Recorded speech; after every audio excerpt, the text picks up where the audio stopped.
Hello, my YouTube friends. Dave Wilson here. Well, I got the clock finished. I thought I had it finished a number of times a day, but kept running into little problems and had to take it apart and figure out what was wrong. Um, One of the challenges with building this is that every gear is different and they're not labeled, so it can be a little interesting in assembling it. And two of the gears are very similar, and I mixed those up, so that slowed me down for a while. Then I had a gear that didn't print correctly. I didn't notice that until after I finished assembling it. You can see this beveled edge. It actually didn't stick to the heat bed when it printed, and that really caused some problems. But reprinted that, and now I'm just testing it. I think it's finally ready to go. But the other thing I did, talked to my friend Dr. McGurk about the hands, and he wasn't sure what he wanted, so I made all kinds of different variations of hands here so he can figure out what he wants. Got blue and black and gold and silver and red and black for the second hand. So I like to give people a choice, and they're pretty quick to print. So I just printed a lot of those. Then another little gadget I got today, when I was in the hospital last week, I saw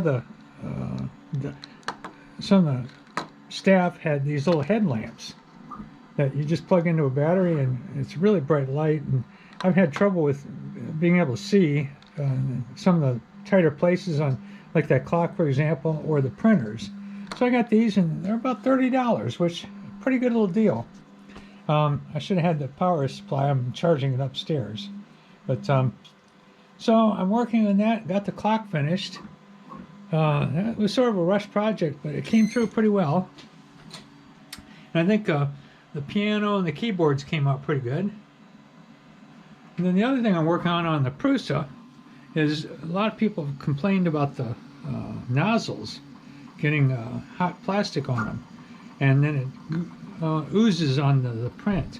So I've seen a number of designs where people have brushes, but they use metal brushes, which can be hard in the actual nozzle or the rubber sock that goes on it. So I saw these silicone, I'm not sure what they are, at the dollar store. So I made a mount to hold one of those up, and I'm going to print 5 of those and see how it works. In the meantime, Prusa has announced that they're switching the default nozzle size from 0.6 millimeter to 0.4. So they're going to start shipping them with that size. And in the meantime, they gave owners a discount to order those. So I got 5 of those on order, and they should be here next week. So we'll see how that works out. In the meantime, I used 4 to 5 printers to get that clock all finished, and it's about ready to go. So thanks for watching, and hope everything's going well for you, and have a Merry Christmas.